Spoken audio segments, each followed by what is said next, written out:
శ్రీకాకుళం జిల్లా పలాసలో వైసీపీకి గట్టి జలక్ తగిలింది.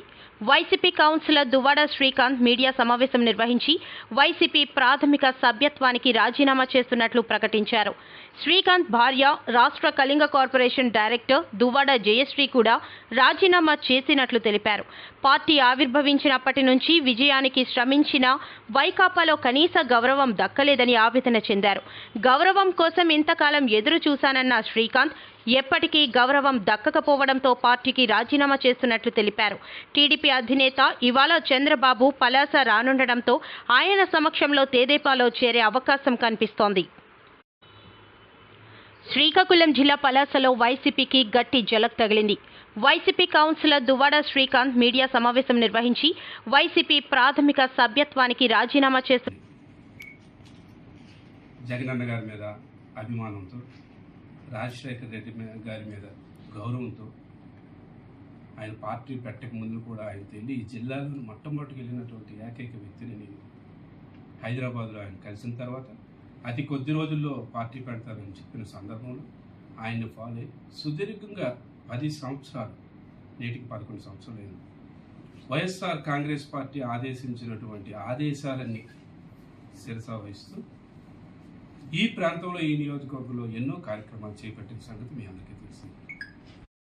ఉన్నటువంటి నాయకులు ధర్మాన ప్రసాద్ గారు అయితేనేమి, కృష్ణదాస్ గారు అయితేనేమి, తమ్మినేని సీతారాం గారు అయితేనేమి, అలాగే దువ్వాడ శ్రీనివాస్ గారు అయితేనేమి, విజయ సాయిరాజ్ గారు అయితేనేమి, నా కష్టాలన్నీ వాళ్ళకి తెలుసు. నేను ఇప్పుడు చేసిన పని తప్పు పని కాదని నేను అర్థం చేసుకుంటాను. నా మనుగడ, నాకు లోకల్లో ఉన్నటువంటి అవమానాలను భరించలేక తీసుకున్నటువంటి నిర్ణయం.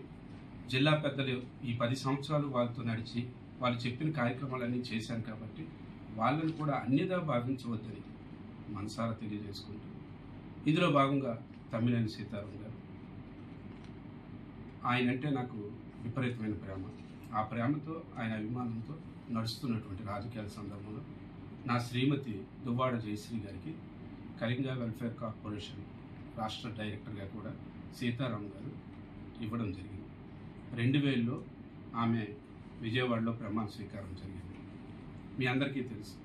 పదవి వచ్చిన తర్వాత ఏ రోజైనా ఏ కార్యక్రమానికైనా ఒక్క ఇన్విటేషన్, స్టేట్ కార్పొరేటర్కి, స్టేట్ డైరెక్టర్కి ఒక్క ఇన్విటేషన్ లేదు. కేవలం అవమానించడం. నేను చేసిన తప్పు ఏంటి? పార్టీకి ఆర్నిసలు కష్టపడలేదా? పార్టీ నియమాల్లో ఒక్క తప్పు చేశానా నేను? ఈ ప్రాంతంలో కష్టాల్లో ఉన్నప్పుడు ఎవరు రానటువంటి సందర్భంలో పార్టీని నిలబెట్టాను.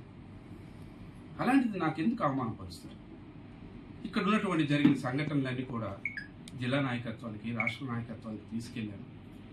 వాళ్ళు చూద్దాం, నువ్వు బాధపడక భవిష్యత్తు ఉంటుందని చెప్పినప్పటికి కూడా స్థానికంగా పలాస నియోజకవర్గంలో నాకు, నా శ్రీమతికి జరిగినటువంటి ఈ పార్టీలో అవమానాన్ని దిగమిందుకోలేక ఇరువురు కూడా రాజీనామా చేస్తున్నాం.